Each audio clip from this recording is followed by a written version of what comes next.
August 1945. Across Europe, the echoes of the Second World War had barely faded, but for millions, the war was not truly over. Instead, a new struggle began, the fight for survival, for dignity, and for a future. This was the dawn of the displaced persons era, a humanitarian crisis of unprecedented scale. The Allied victory unleashed an unimaginable tide of human displacement. Concentration camp survivors, former forced laborers, prisoners of war, and those ethnically cleansed or seeking refuge from Soviet expansion, all found themselves adrift. In the American zone of Germany, Major Irving Haymont, a USD, a DEPI and DPA, army officer, was tasked with an unenviable mission: to clean up Landsberg DP camp. This former German army barracks, where Hitler himself once wrote Mein Kampf, now housed some 6,000 people, 5,000 of them Jewish survivors. Haymont's initial assessment was stark. The camp was filthy beyond description, with sanitation virtually unknown. The plight of these Jewish DPs was brought to international attention by Earl Harrison's report in 1945. His findings exposed the abysmal conditions, prompting General Eisenhower to order immediate reforms. This official scrutiny was a critical turning point, shining a harsh light on the immense suffering. Yet, beyond the immediate humanitarian needs, a sophisticated political strategy was already taking root.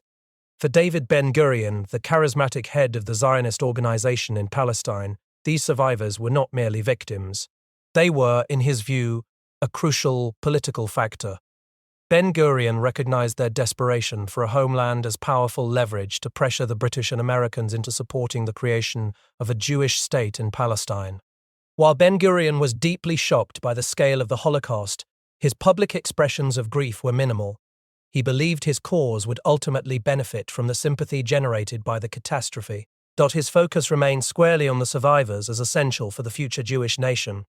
In October 1945, Ben-Gurion made a surprise visit to the Landsberg camp on Election Day. His presence generated immense excitement. He spoke of a vibrant Jewish Palestine where, even if its gates are locked, the Yishuv will break them open. He offered a vision of Jewish strength and self-defense, emphatically stating that every boy and every girl would have shot every German soldier. This pivotal visit shifted the narrative for survivors. They were not just aid recipients, but active agents in a broader Zionist struggle. Within the camps, evidence of these aspirations was clear. Dining rooms displayed pictures of Herzl, Ben-Gurion, Roosevelt, and Truman, flanked by American and Star of David flags. Kibbutzim were organized, closely knit, self-disciplined groups with an intense desire to emigrate to Palestine. This strategic approach marked the emergence of combative Zionism. It was a three-pronged strategy: illegal immigration to Palestine, appeals to American public opinion, and a calculated use of terror against the British mandate. This more aggressive stance was a departure from Chaim Weizmann's traditional diplomatic approach. The assassination of Lord Moyne by the Stern Gang in November 1944 had already demonstrated the rise of these militaristic factions. A clandestine organization, the BRICA, formed in late 1944, facilitated the escape of Jews from Eastern Europe, initially through Romania and Italy, then diverting them to Germany. The US, from army, lacking clear directives, and facing mounting criticism, adopted a passive approach, effectively granting a green light for this westward migration. Meetings between Ben-Gurion and UST, commanders like Eisenhower and Bedell Smith in October 1945, secured agreements for self-government and training for Jewish DPs. Crucially, the USD Army committed not to turn away the daily influx of Jews from the East. Ben-Gurion's goal was explicit: to concentrate 250,000 Jews in the US zone to increase American pressure on the British for their removal to Palestine. By November 1945, Landsberg DP camp was a recognized stop on this modern underground railroad, with organizers from Palestine and Jews from Poland actively involved. While survivors were undeniably manipulated by Zionist leadership, they also possessed agency. As historian Yehuda Bauer noted, they wanted to be manipulated, seeing Palestine as the only practical way out from their untenable situation. The political maneuvering around the Jewish DP crisis intensified dramatically with the Harrison Report's call for 100,000 Jews to be allowed into Palestine as D. The British government, desperate to appease American public opinion and secure a vital economic loan, was caught in a profound dilemma. They were reluctant to facilitate large-scale Jewish immigration to Palestine, but faced immense international pressure. In October 1945, British Foreign Secretary Ernest Bevin proposed the establishment of the Anglo-American Committee of Inquiry. This committee, though intended as a fact-finding mission, became a crucial forum where the DP crisis and the Palestine question were directly confronted. Its hearings began in Washington. In January 1946, Dr. Zalman Grimberg, a central figure among Jewish DPs, articulated the profound psychological trauma and the need for Palestine as a place of re-education and purpose. His personal reunion with his family, after separating in Kovno, underscored the human cost of displacement. Later that month, the committee heard testimony in London. One critical observation made by Richard Crossman, a British Labour MP, was that the best British propaganda for Zionism is the DP camp at Bergen-Belsen. This statement revealed how the perceived failure of British administration inadvertently fueled the Zionist narrative. The committee's travels to Europe 3 months later to interview DPs further highlighted the crisis. Joseph Rosensaft, the defiant leader of Jewish DPs at Bergen-Belsen, amplified the pressure for immigration, stating he would prefer Auschwitz to not going to Palestine. A striking UNR poll, amplified by Zionist efforts, revealed that 96.8% of Jewish DPs wished to immigrate to Palestine. On April 30, 1946, the committee published its report, unanimously recommending that 100,000 Jews should immediately be admitted to Palestine. President Truman preemptively accepted this recommendation, forcing Prime Minister Clement Attlee's hand. Attlee's immediate rejection was based on military advice regarding a potential Arab revolt and intelligence about Zionist terrorism from groups like the Haganah. This political deadlock led to prolonged suffering and uncertainty for Jewish DPs. It highlighted how the needs of displaced children and adults were subordinated to geopolitical interests and national agendas. The failure to resolve the DP issue through compromise contributed directly to the growing tensions and eventual outbreak of conflict in Palestine. But Jewish DPs were not the only group grappling with uncertain futures. For Polish DPs, repatriation was a complex and contentious undertaking, hampered by conflicting political agendas and the grim reality of a Soviet-dominated Poland. The London Polish government and General Anders's two Polish Corps actively discouraged repatriation, disseminating literature urging DPs not to return. In early 1946, UNRA's monthly report noted population shifts as military tactics to make DP camps uncomfortable, thereby encouraging return. This make them uncomfortable policy backfired dramatically, leading to protests and galvanizing Polish-American opposition.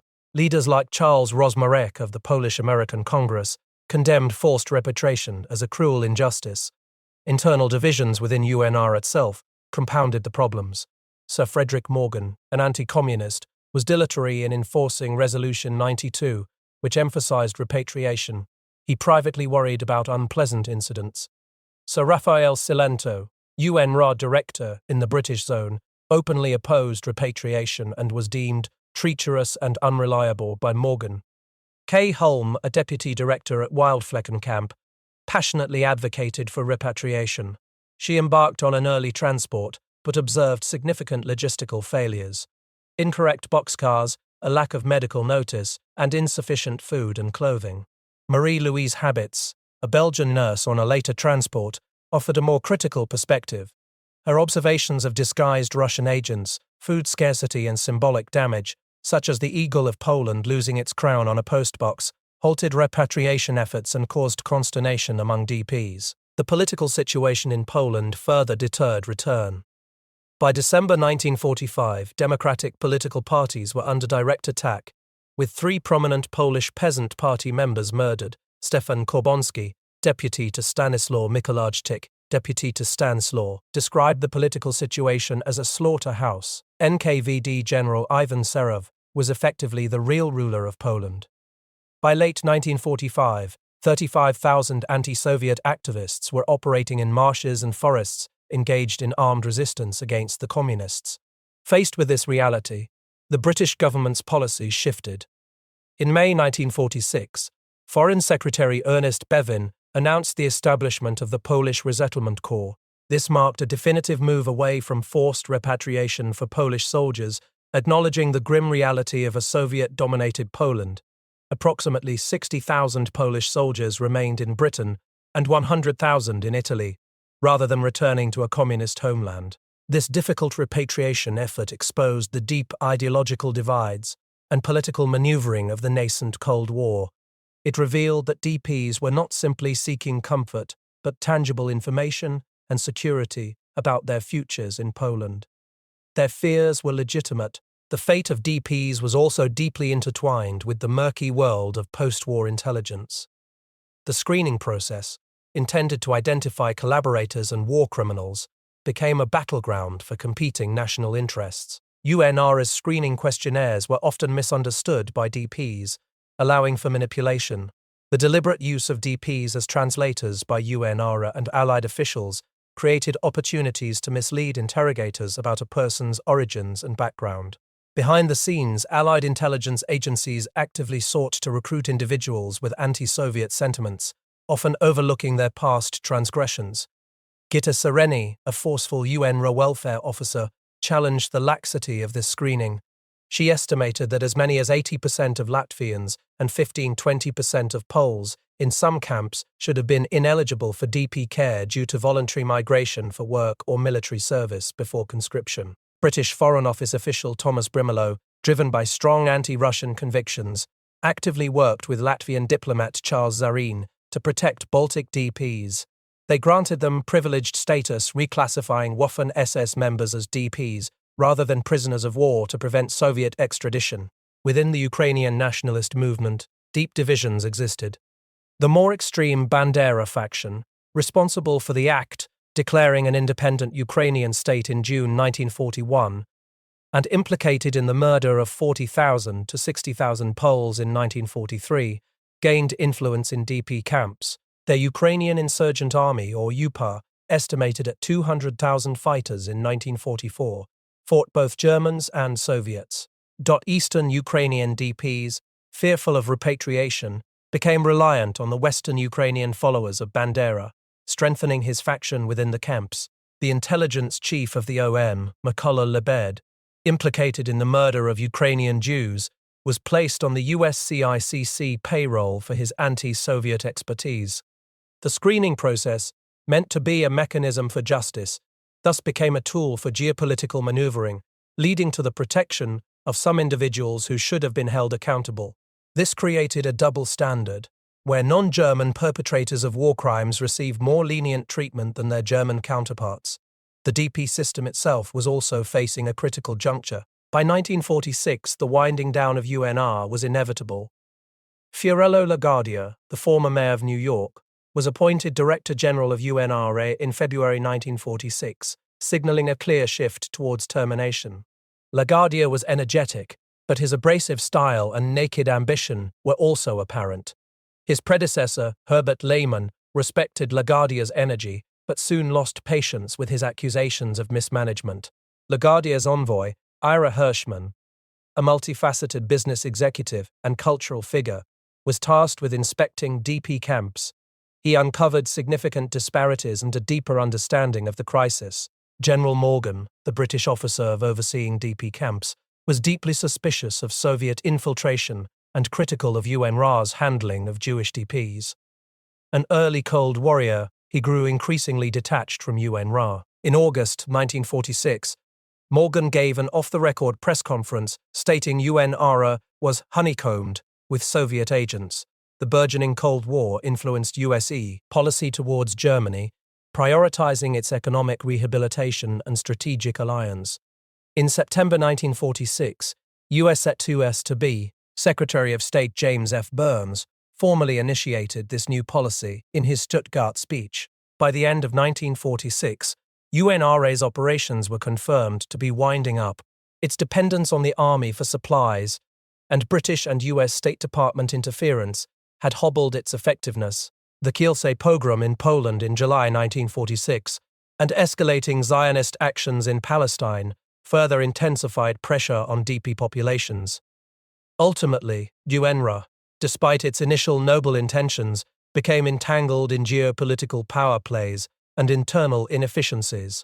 It highlights how humanitarian efforts can be overshadowed by national interests and ideological conflicts. The narrative of DPs was often distorted. Of nearly 800,000 DPs in Germany, 422,000 Balts, 187,000 Balts, 104,000 Jews, and 23,000 Yugoslavs, the plight of Poles and Balts was often downplayed in favor of a singular focus on Jewish refugees, fueling suspicion and resentment. The immediate post-war period was also marked by a severe global food crisis, exacerbated by both the devastation of war and new domestic priorities in the United States. In November 1945, the Truman administration lifted all rationing of meat, oil, and fats, prioritizing domestic consumption over immediate European relief. This decision, driven by a desire to avoid 1930s-style surpluses and cater to American consumers, had profound implications for Europe. Despite the American agricultural revolution which transformed productivity, the severe winter of 1946–47 brought Europe to its knees. Britain, Italy, France, and Germany suffered immensely. In Hamburg, 100,000 people suffered from hunger edema or equivalent. The official ration in May 1946 dropped to about 1,100 calories. The British zone alone was short of 6.5 million rooms, with 3 million Germans from East Central Europe entering Western Germany in 1946. Faced with these economic realities, and needing to reduce occupation costs, the British and American zones merged to create Bizonia in July 1946. This pragmatic step shifted political control to the Americans and foreshadowed Germany's division. Within this climate of scarcity and uncertainty, the black market became pervasive and essential for survival. Allied economic policies aimed at preventing post-WWII hyperinflation stifled legitimate activity, making the black market a necessity. General Morgan observed that every man, woman, and child in Western Europe was engaged to a greater or lesser degree in illegal trading of one kind or another. In fact, it was hardly possible to support existence without so doing. The cigarette emerged as the dominant unit of economic exchange, used to purchase almost anything. For many DPs, particularly those with pre-war business acumen, participation in the black market provided a sense of purpose and an opportunity to rebuild. Marie Sirkin, visiting Landsberg in 1947, met a DP who survived by black marketeering, who stated simply, "This keeps me busy." Some operated as big black market operators, engaging in rackets like claiming rations for dead souls. In Lübeck in 1947, 900 weekly rations, Belsen DP camp was considered a center of one of the great black market rings in Europe. With millions of cigarettes and goods reportedly channeled through it, the intense scrutiny and accusations of Jewish DPs' involvement in the black market highlighted the ongoing tension between historical reality and the perpetuation of anti-Semitic stereotypes. It necessitates a nuanced understanding beyond simple victimhood or profiting. Despite the black market's necessity, DPs demonstrated remarkable resilience. Education was a priority. 90% of children aged 5–16 in the American zone attended camp schools by April 1946. Higher education emerged, including a Baltic university and a short-lived WWII university in Munich. DPs asserted their identities through cultural preservation. Lithuanian DPs refused to admit their countries had ceased to exist. They created gardens that supplemented diets and spelled out national colors in floral designs. Frequent dances, sports games, hikes, knitting lessons, embroidery, and theatrical productions flourished. An estimated 327 Ukrainian newspapers and bulletins were published in 1945 alone. The emphasis was on ideology and politics over material concerns. However, the camps were also profoundly destabilizing. Lithuanian poet Jonas Mekas described overcrowded camps where he could hear every sound behind the wooden boards, sinned including fucking. He recalled weekly rations of boiled potatoes consumed on the first day, leaving the whole week to go. This fostered a new morality based on immediate needs and survival. Psychologist Eduard Bakis observed that while initial mental illness was rare, more serious neurotic symptoms became conspicuous after 2 years in the camps by the summer of 1947. he noted that suffering did not always ennoble, rather it amplified the dominant elements of a person's character. For Jewish survivors, the Holocaust had presented an existential crisis. Leaders like Samuel Gringaus and Dr. 20 de Kreis and Dr. 28 survivors. Zalman Grinberg articulated the surviving remnant, or Shereth Haplata ideology, providing a framework for collective identity and future purpose. By early 1947, Jewish DPs had created over 60 schools and 276 kibbutzim. Yet, historian Koppel S. Pinson noted a totalitarian conception of unity and a mistrust of open discussion among Jewish DPs, mirroring the control they had escaped. The crisis of childhood was also deeply felt. The case of Stefan Puskarik, a baby boy found near Schwabach in April 1945, illustrates the profound disruption and uncertainty faced by the youngest generation. His German foster mother, Frau Fanny Spies, cared for him for nearly 2 years and expressed a deep attachment. UNRWA's child search officer, Eileen Davidson, began inquiries in September 1946, leading to authorization for his repatriation to Yugoslavia in January 1947. This was part of a broader stolen children crisis. The Nazis' Lebensborn program, beginning in winter 1941, aimed to swell the Aryan population by kidnapping blonde, blue-eyed children from occupied territories. These children were given new German names and instructed in German. John Henshaw called this the most dastardly plan. Nearly 6,000 kidnapped children were traced in Bavaria and Silesia in under 3 months. However, German communities were often evasive, resistant, and even hostile when questioned about non-German children. A crucial case, studied by Gitta Sereni, involved twins, Johann and Marie, recognized by Polish parents from a photograph. They were returned to Poland, but psychologically deteriorated. Johann became violent, Marie regressed. They were eventually returned to their German foster parents, highlighting the complex psychological impact of forced repatriation. The idealism of best interests of the child often clashed with geopolitical realities and the trauma of renationalizing children raised as German. In May 1947, U.S. Secretary of State George C. Marshall unveiled the European Recovery Program at Harvard, later known as the Marshall Plan. This marked a fundamental shift in U.S. foreign policy and aid strategy. It moved from ad hoc relief to a comprehensive economic recovery initiative for Europe, driven by the perceived failure of UNRWA, the desire to prevent the spread of communism, and to secure American overseas markets. Stalin's refusal to participate in the Marshall Plan solidified the division of Europe and paved the way for the plan's passage in the U.S. Congress, despite initial resistance. President Truman strategically used the communist card to gain congressional support. The Marshall Plan significantly contributed to the economic recovery of Western Europe and bolstered its resistance to communism. But even as Europe began its economic ascent, the scars of war endured for hundreds of thousands of DPs.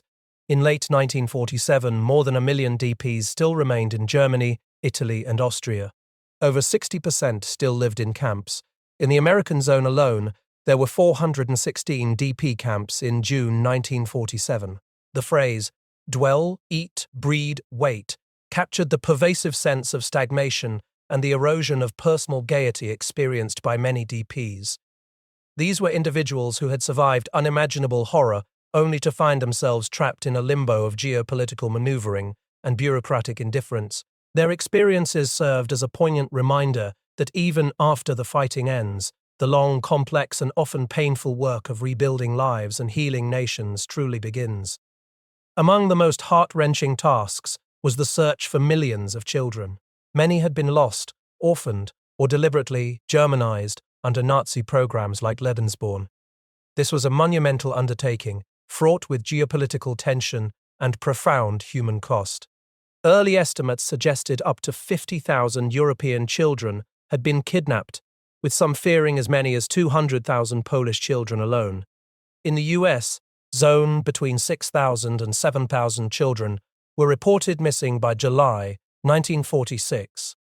UNR, the United Nations Relief and Rehabilitation Administration, spearheaded the initial child search efforts.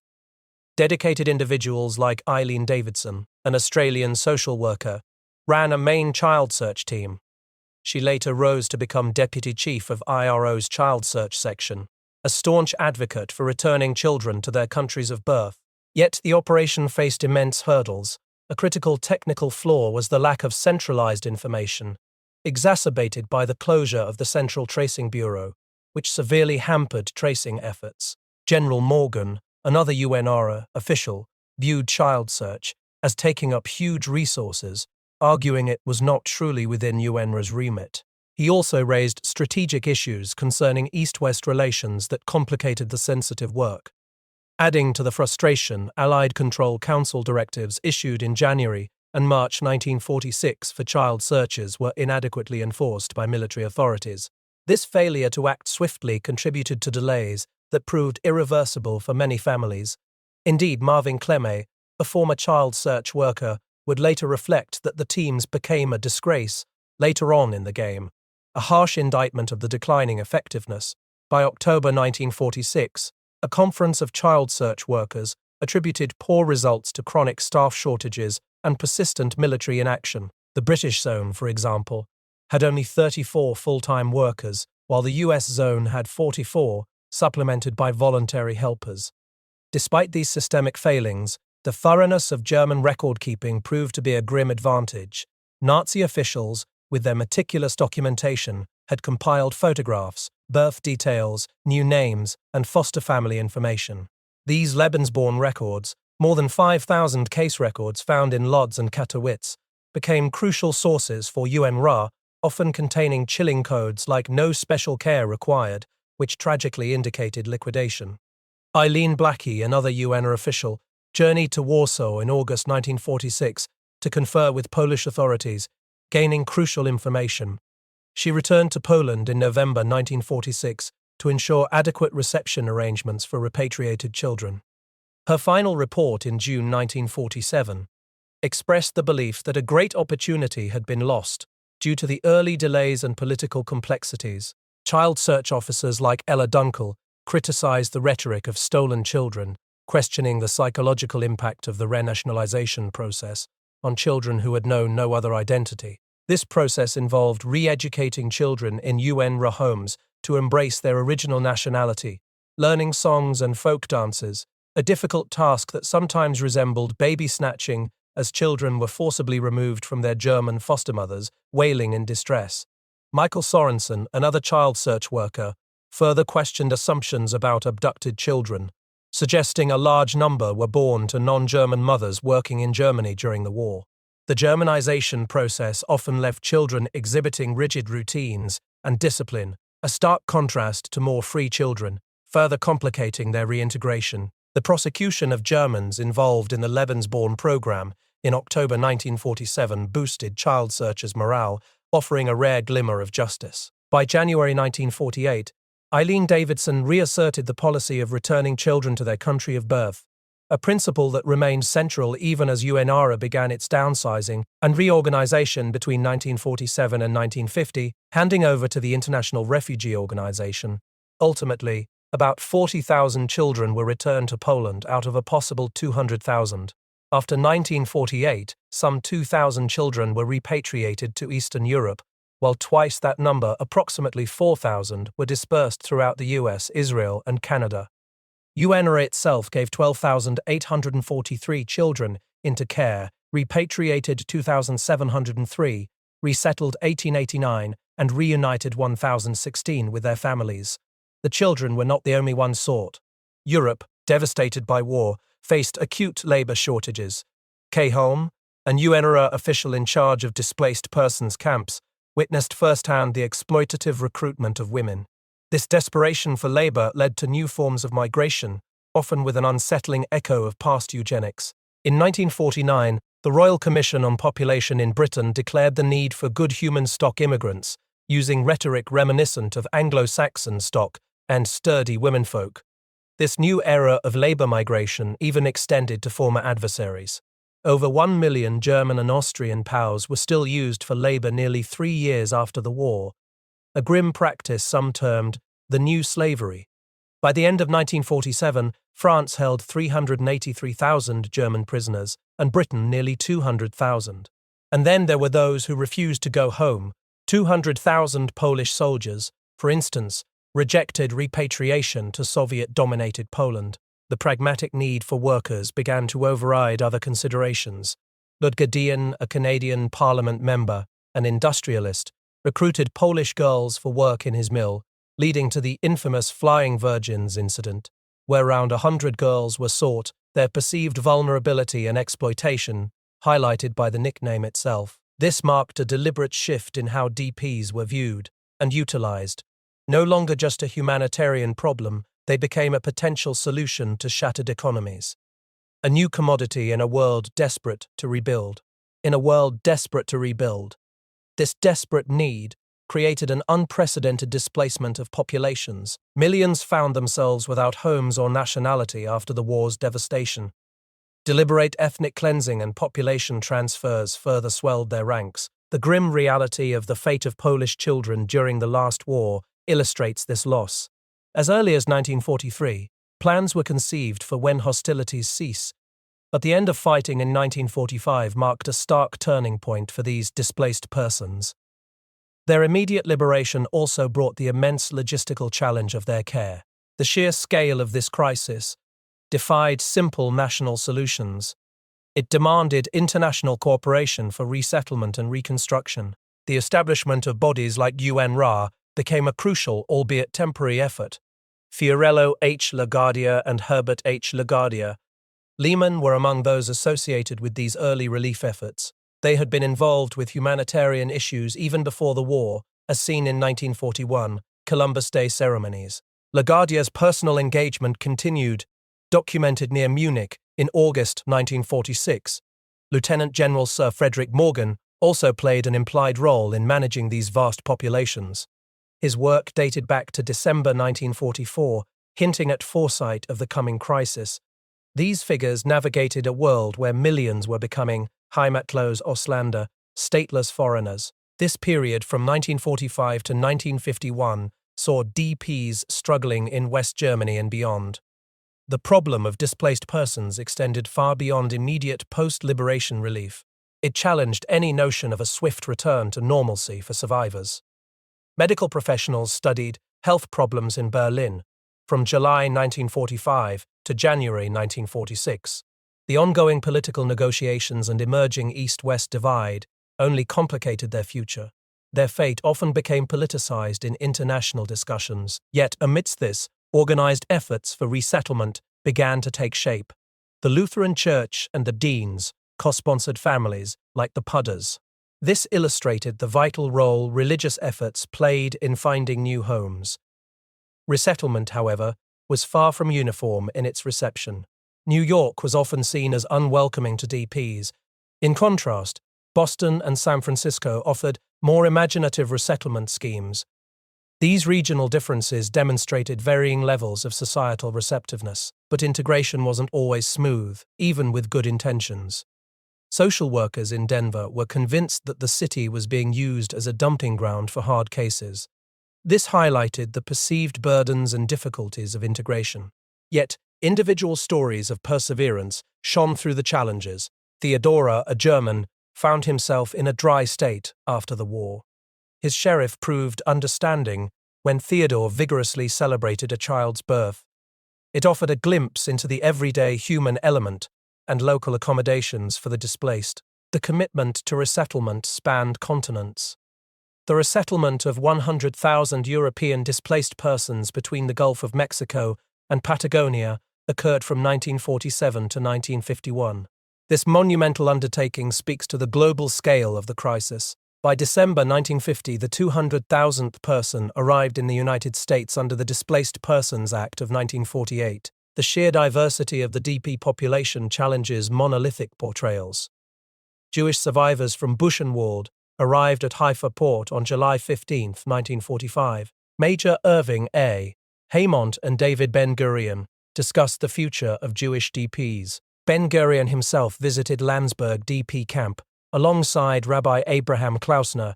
This underscored the political and spiritual importance of these communities. Jewish displaced persons lived in camps like Bergen-Belsen from 1945 to 1950. Other camps, like Amsalt Assembly Center, were feeding DPs as early as March 19, 1945. Russians at Muzbak DP camp celebrated liberation by the U.S. 7th Army on April 15, 1945.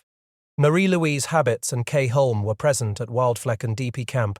Displaced persons were seen in Frankfurt train stations on September 8, 1945, and in Berlin train stations by October 1945, seeking passage or aid. Returning concentration camp survivors received aid before boarding trains on July 2, 1945. Baltic DPs awaited medical inspection in Hampshire in September 1947. Ultimately, the post-war era laid the groundwork for new international refugee regimes.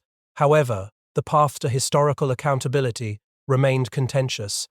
The German government's Remembrance, Responsibility and Future Foundation, for instance, its sanctimonious pronouncements highlight the complex process of compensation and reconciliation. Many of these idealistic aims had a limited popular impact. World Refugee Year, 1959 to 60 inches, is now largely remembered by philatelists. This suggests a fading memory for a crisis that irrevocably altered millions of lives.